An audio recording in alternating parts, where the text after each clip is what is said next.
Assalamualaikum warahmatullahi wabarakatuh. Alhamdulillahirabbil alamin. Wa bihi nasta'inu ala umuri dunya waddin. Wassalatu wassalamu ala Rasulillah wa ala alihi wa sahbihi wa man wala. Amma ba'd. Segala puji syukur kehadirat Allah Subhanahu wa taala yang masih memberikan kita begitu banyak kenikmatan, nikmat iman, nikmat sehat dan nikmat Islam. Kemudian salawat serta salam kita tidak lupa untuk curahkan kepada baginda kita Nabi besar Nabi Muhammad Sallallahu Alaihi Wasallam. Baik,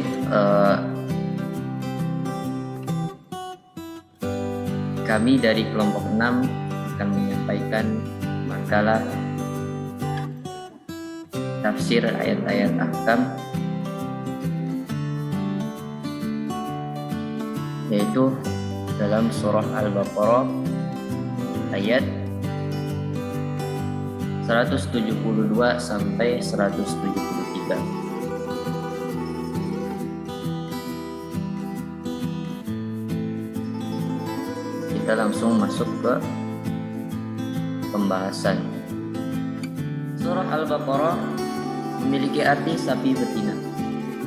Surah ini adalah surah kedua dalam Al-Quran. Di dalam surah ini terdiri dari 286 ayat, 6.221 kata, dan 25.500 huruf. Dan surah ini tergolong di surah Madaniyah. Surah ini juga merupakan surah dengan jumlah ayat terbanyak di dalam Al-Quran. Surah ini dinamai Al-Baqarah yang artinya sapi betina, sebab di dalam surah ini terdapat kisah penyembelihan sapi betina yang diperintahkan Allah kepada Bani Israel. Di dalam ayat 67 sampai 74. Surah ini juga dinamai Fustatul Quran. Fustatul Quran, puncak Al-Quran, karena memuat beberapa hukum yang tidak disebutkan dalam surah yang lain. Mufassir Ibnu Katsir dalam tafsirnya menjelaskan, surah Al-Baqarah secara keseluruhan adalah Madaniyah tanpa ada yang perselisikannya. Surah Al-Baqarah merupakan surah yang mula-mula diturunkan di Madinah. Qala Allah Ta'ala fil Qur'anil Karim, dalam surah Al-Baqarah ayat 172 sampai 173 yang berbunyi, Ya ayyuhalladzina amanu kulu min thayyibati ma razaqnakum washkuru lillahi in kuntum iyyahu ta'budun. إنما حرم عليكم الميتة والدم ولحم الخنزير وما أهل به لغير الله ومن اضطر غير باغ ولا عاد فلا إثم عليه إن الله غفور رحيم. Wahai orang-orang yang beriman, makanlah di antara rezeki yang baik-baik yang kami berikan kepadamu, dan bersyukurlah kepada Allah jika benar-benar hanya kepadanya kamu menyembah. Sesungguhnya Allah hanya mengharamkan bagimu bangkai, darah, daging babi dan binatang yang ketika disembelih disebut nama selain Allah. Tetapi barang siapa dalam keadaan terpaksa memakannya sedang ia tidak menginginkan dan tidak pula melampaui batas, maka tidak ada dosa baginya. Sesungguhnya Allah Maha Pengampun lagi Maha Penyayang. Di dalam tafsir berkata, washkuru lillah. Syukur adalah pengakuan terhadap nikmat dengan suatu bentuk pengagungan. Syukur terbagi dalam dua bentuk. Yang pertama, pengakuan terhadap nikmat dengan menyampaikan pujian terhadap memberi nikmat. Sesungguhnya jika kamu bersyukur, niscaya Allah akan menambah nikmatnya. Kemudian yang kedua, penggunaan nikmat dalam hal-hal yang diridhai Allah. Misalnya, memanfaatkan pendengaran, penglihatan, dan seluruh indera sesuai dengan fungsi penciptaannya. Wa ma uhilla bihi li ghairillah. Penyembelihan diartikan dari kata ihla, yang berarti mengeraskan suara. Misalnya, orang menyampaikan suatu hal dengan ihla, berarti ia mengeraskan suaranya. Demikian pula pengertian ihlal pada bayi yang maksudnya adalah tangisan yang keras saat dilahirkan. Sementara ihlal bagi orang yang menunaikan ibadah haji maksudnya adalah ia mengeraskan suara saat mengucapkan talbiyah. Asal makna ihlal berarti mengeraskan suara saat melihat hilal, kemudian digunakan untuk menyebutkan pengerasan suara secara umum. Saat itu jika kaum musyrik hendak menyembelih hewan, maka mereka menyebut nama Lata dan Uzza dengan mengeraskan suara mereka. Maksud ayat tersebut bahwa Allah mengharamkan bagimu hewan yang disembelih untuk berhala dan tagut, serta menyebutan selain nama Allah padanya. Az-Zamakhsyari mengatakan maksudnya adalah yang diucapkan oleh orang-orang jahiliyah dengan menyebutkan nama Lata dan Uzza. Ilturro maksudnya diperkenankan memakannya dalam kondisi darurat dan terpaksa. Memakan yang diharamkan Allah. Al-Qurtubi mengatakan dalam kalimat ini ada bagian yang tidak diungkap yang maksudnya siapa yang terpaksa memakan makanan yang diharamkan ini, yakni sangat membutuhkannya. Terpaksa dari kata ihturra, bentuk ufi illa dari kata darurah, asalnya istirdar.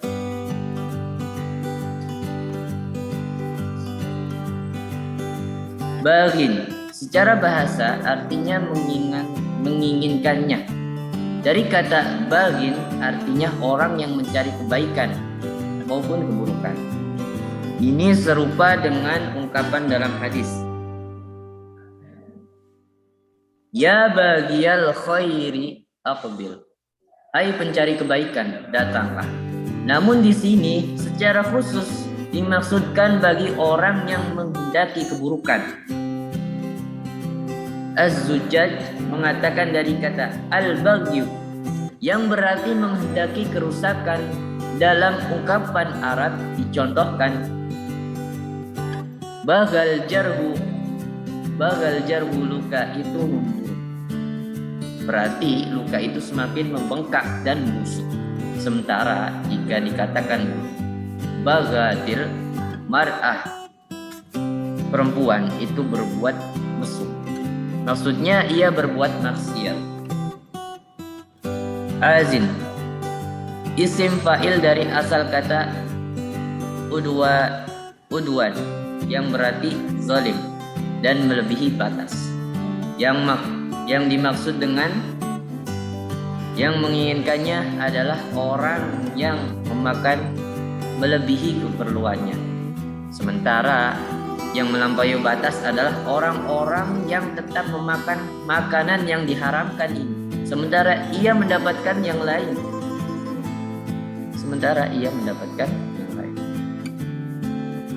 At-Tabari mengatakan di antara pendapat-pendapat ini yang paling tepat adalah pendapat kalangan yang mengatakan bahwa yang dimaksud dengan tetapi barang siapa terpaksa memakannya bukan karena menginginkannya, adalah ia makan yang haram baginya untuk memakannya dan tidak pula melampaui batas dalam memakannya, sementara ia masih bisa mendapat makanan lain yang dihalalkan Allah baginya.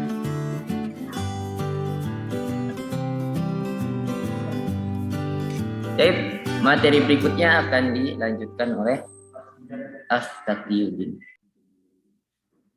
Kita lanjut ke pembahasan berikutnya, yaitu tentang makna global.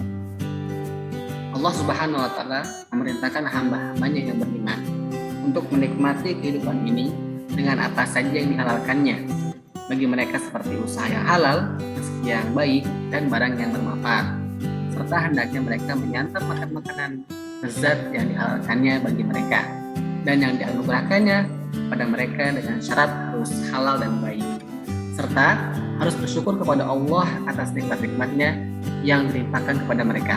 Jika mereka benar-benar tulus dalam menyatakan beriman, beribadah kepada Allah dengan penuh ketundukan pada aturannya, taat kepada perintahnya, tidak patuh pada keinginan hawa dan nafsu.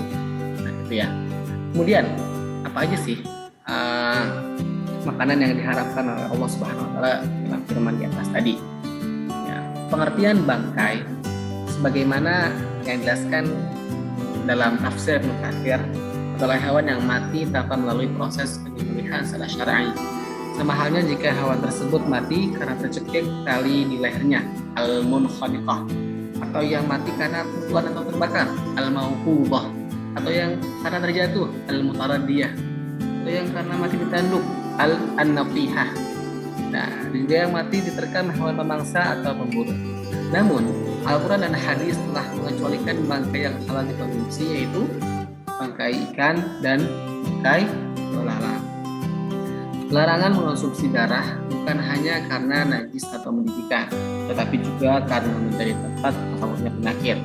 Adapun yang dikecualikan adalah darah yang menempel pada daging sembelihannya setelah dibersihkan, yaitu hati dan limpa, sebagaimana yang telah disabdakan Nabi Muhammad SAW. Demikian juga dengan seluruh bagiannya haram dikonsumsi. Meskipun ada beberapa ulama yang mengharamkan dagingnya saja, tidak dengan lemaknya. Namun hal ini dibantah oleh Al-Qurtubi dalam tafsirnya. Menurutnya lemak juga haram dikonsumsi sebab dia berada dalam lapisan daging. Hewan yang disembelih tanpa menyebut nama Allah, menurut At-Tabari, maksudnya hewan yang disembelih untuk berhala-berhala. Lafal uhilla, ya, berasal dari al-ihlal yang berarti mengeraskan suara.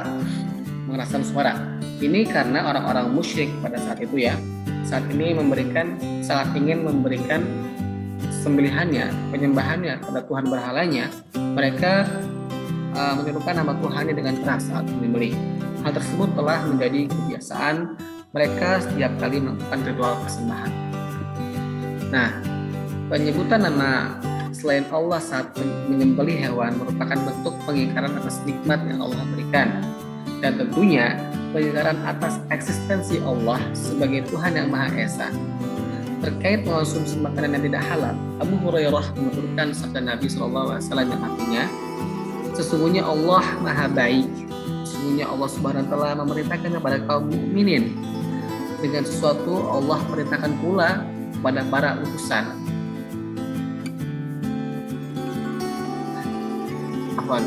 Sedikit lupa ya hadisnya, ya.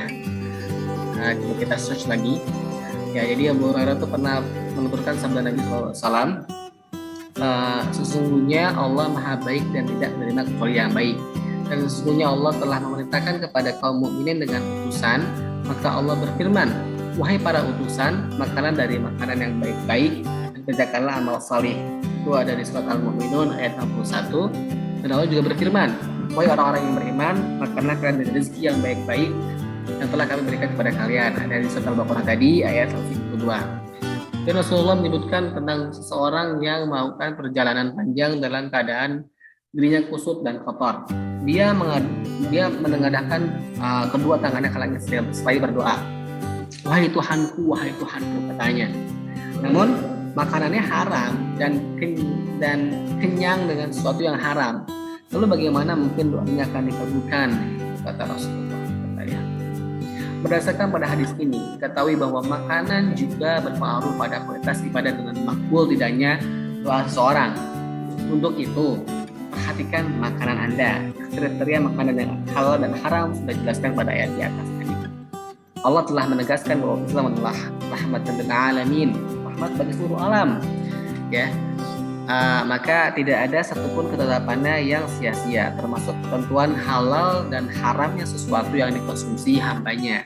Dipastikan ada masalah dan manfaat di kesehatan tubuh seperti beberapa diantaranya telah diungkap dalam dunia medis. Selain itu, tidak hanya baik secara lahiriah, tapi juga secara batiniah yang berdampak pada aktivitas penghambaan diri pada Sang Khalik, ya Allah Subhanahu wa Ta'ala. Oke teman-teman semua, kita lanjut ke pembahasan selanjutnya, yaitu kelembutan tafsir. Pertama, maksud dari kalimat rezeki yang baik-baik adalah rezeki yang halal. Maka setiap yang dihalalkan oleh Allah itulah yang dimaksud dengan rezeki yang baik, dan setiap yang diharamkan oleh Allah maka itulah yang dimaksud dengan rezeki yang buruk. Nah, Khalifah Umar bin Abdul Aziz menjelaskan, maksud dalam ayat ini adalah jenis usaha yang halal, bukan makanan yang halal.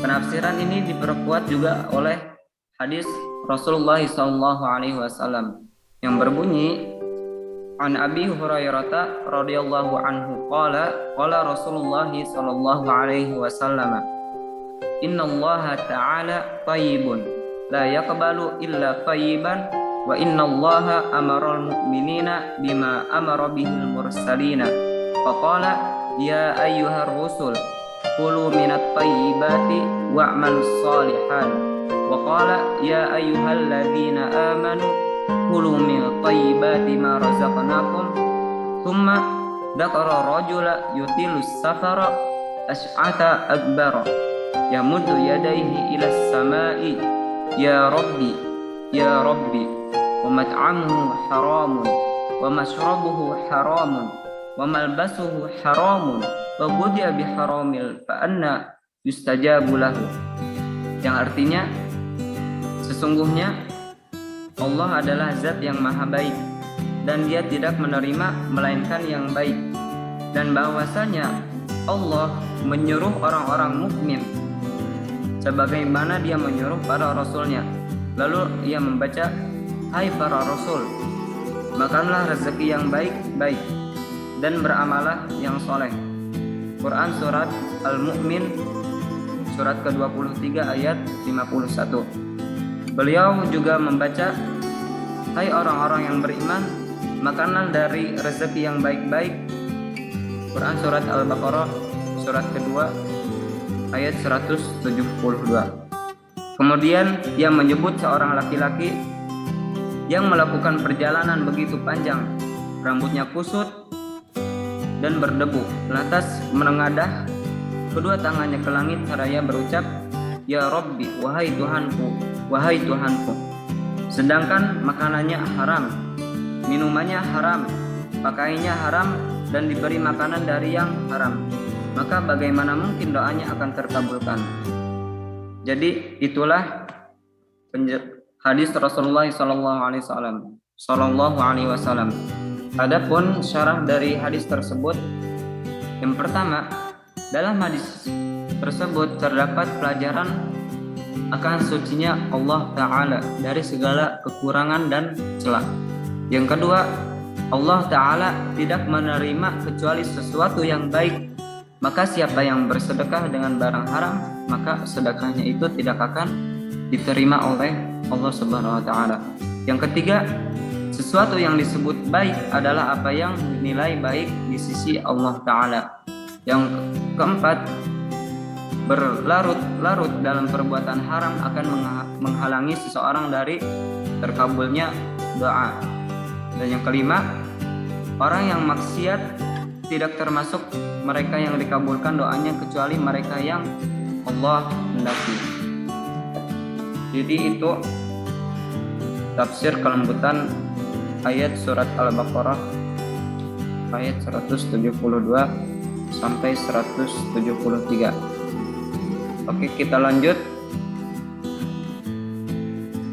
ke pembahasan selanjutnya, yaitu kesimpulan.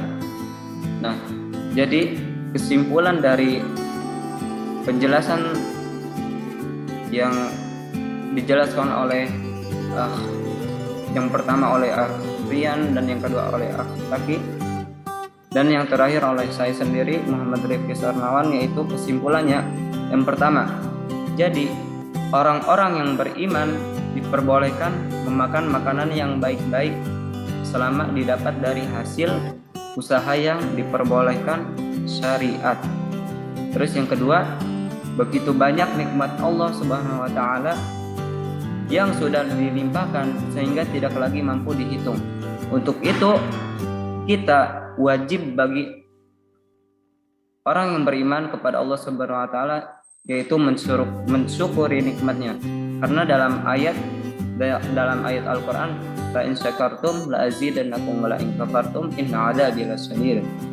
Terus yang ketiga, ikhlas dalam melakukan ibadah kepada Allah menjadi karakteristik orang mukmin yang benar keimanannya. Terus yang keempat, Allah mengharamkan bagi hambanya segala hal yang buruk dan menghalalkan bagi mereka segala yang baik. Terus yang terakhir, kesimpulan yang terakhir yaitu orang yang dalam kondisi terpaksa ia diperbolehkan memakan sesuatu yang diharamkan Allah Subhanahu wa taala seperti bangkai dan yang lainnya. Oke teman-teman semua, mungkin cukup sekian pembahasan dari kami, yaitu pembahasan surat Al-Baqarah, tafsir Ayatul Ahkam surat Al-Baqarah ayat 172 sampai 173. Hadza minni ilaikum idza wajadtum khata'an atlubul afan. Jadi teman-teman semua, semoga kalian semua bisa mengambil pelajaran dari apa yang telah dibahas oleh kami bertiga.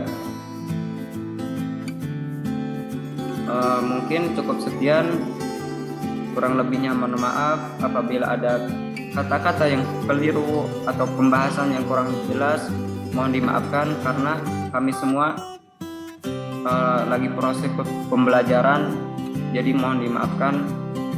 Kurang lebihnya mohon maaf. Wassalamualaikum warahmatullahi wabarakatuh.